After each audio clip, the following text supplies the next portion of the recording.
what role did rich men play in her life? After splitting from her husband, yes, back in the day, right? In 2005, she went looking for a job. She at a minister's office. She would take any kind of job, even if it was a sweeper. And she met a friend. There's a friend in church who introduced her to the minister.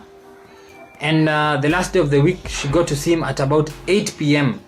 8 p.m. Remember, there's a journalist who saw somebody, I think it was an MP, late in the night, and there's a story that came out of that, right? And she finally got to see him at 8 p.m. when everyone had left. He had asked her to stay behind. So she told him about her certificate, her Form 4 certificate, right? Her story. Remember, she cleared in 2005. She's meeting this guy in 2000. She cleared in 2004. She's meeting this minister in 2005, just a year after clearing, after getting her certificate.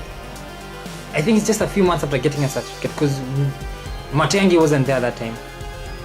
So anyway, they got into his Mercedes-Benz. Remember, it's 8 p.m. She gets into his Mercedes-Benz. They reached around about at Integrity Center, and this is what she says.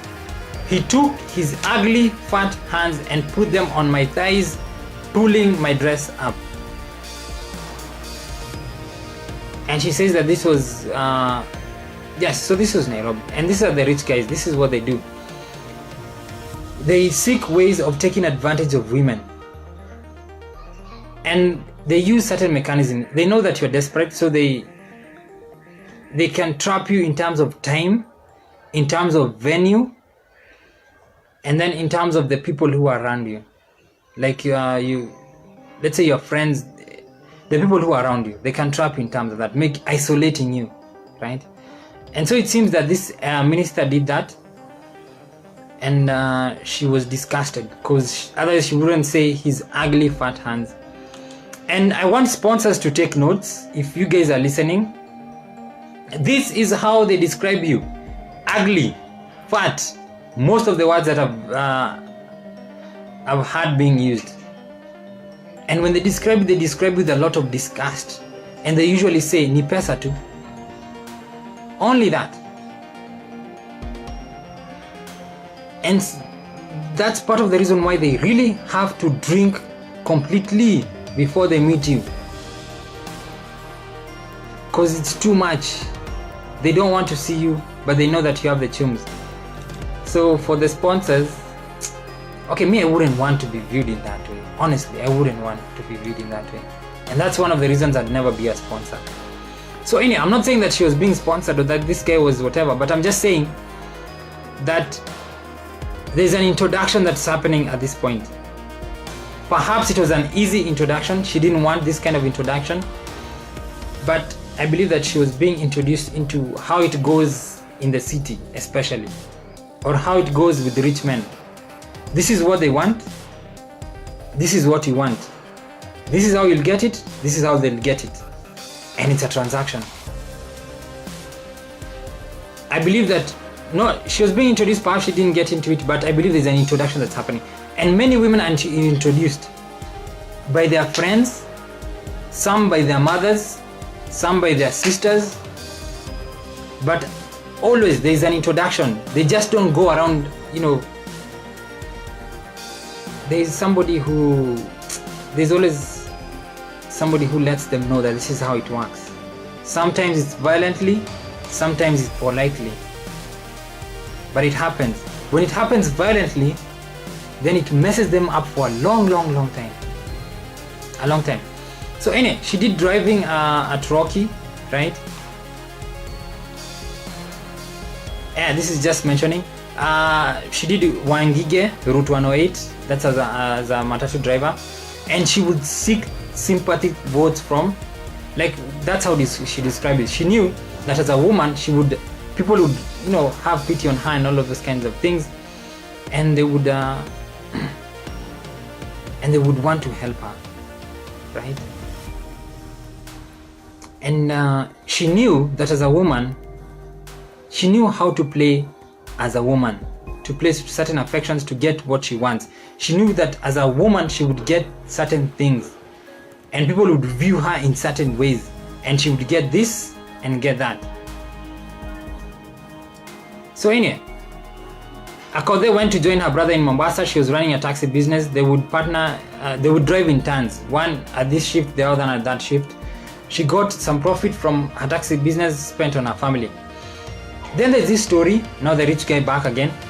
A group of Dutch people, they took her from Kenya, took her to Holland so that she can perform at a birthday party for one of their friends. And they gave her $3,000. Again, I believe that there is more to this story than meets the eye. They just don't take you back to Holland and one party and then you're back.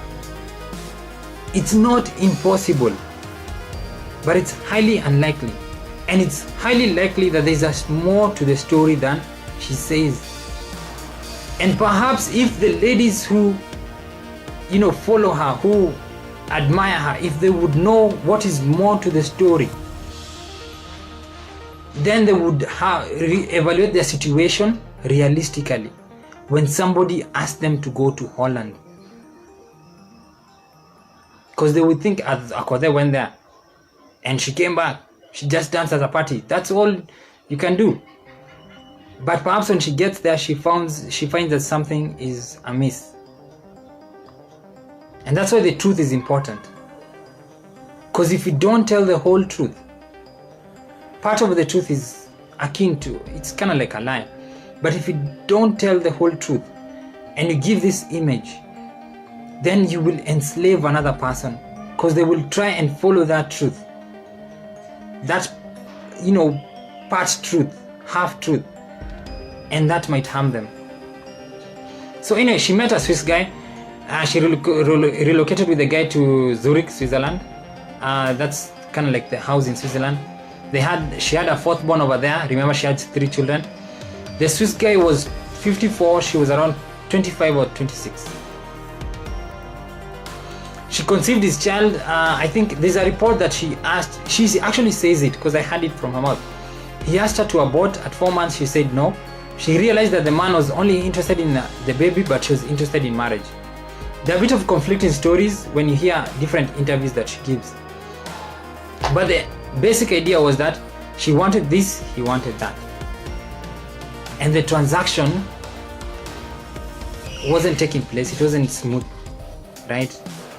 Because what this person wanted, the other person did not want. So that's why the transaction was not really that smooth. So she was angered. She took a flight back to Nairobi to start her music career. Yeah, music, and then pumping it into her businesses and all of those things. She received 10,000 francs, $1 million Kenyan shillings. She used 12,000 for pregnancy. She didn't want to go to a high-end, hospital to deliver her baby. And 22,000 for VIP. Yeah, she paid, I think, 22,000 for VIP. She didn't want to pay thousands and thousands, 300,000, I think, and above for a hospital. She wanted to use that 1 million well. And she wasn't going to spend it all on delivering a baby. She wanted to do other things. So that's, part of the seed money that she got for her businesses. Then she also met a French diplomat. He gave her $500 the first day. That's 50,000 Kenyan shillings. Because he found that she was lactating, and she was still driving him. So that guy also gave her a Prado, and he gave her 80 million to build a home. So you can actually see where the math is actually building up. Because the omena, no, the math isn't adding up. The soap manufacturing, the math isn't adding up. The taxes, the math isn't adding up. What is adding up is these injections of 80 million, these injections of a Prado, which is worth millions. Yes, this 1 million from Switzerland.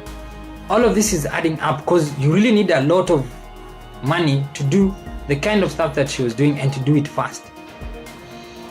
So she dated men her own age and men the age of her grandfather. Remember, the guy from Switzerland was 54 years old. What I know about ladies who date older men, especially when it comes for where there's some kind of income taking place, like where income is a factor, where the income of the man is a factor, is that they usually have some dudes who they in theory love, because it's not love, otherwise you wouldn't be with an older man, but who they have affection for, and who they actually give their money to. And it's yeah, it happens a lot. When you're a sponsor and you give her money, just know she's also giving money to some other boy at the bottom of the pyramid.